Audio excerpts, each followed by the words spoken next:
睇房時間，由於呢次入住嘅大床房已經客滿，所以今日開箱嘅係雙床房間，而且今次係尾房，所以室內擺設會同其他房有少少唔一樣㗎。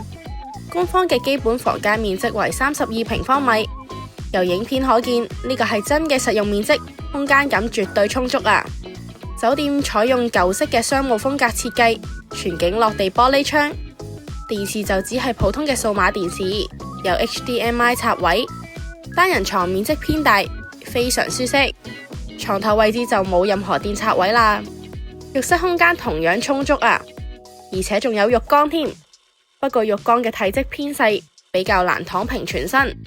不過依然係台主最愛啊！呢度作為天水圍唯一一間酒店，亦係最老牌酒店，性價比確實頗高。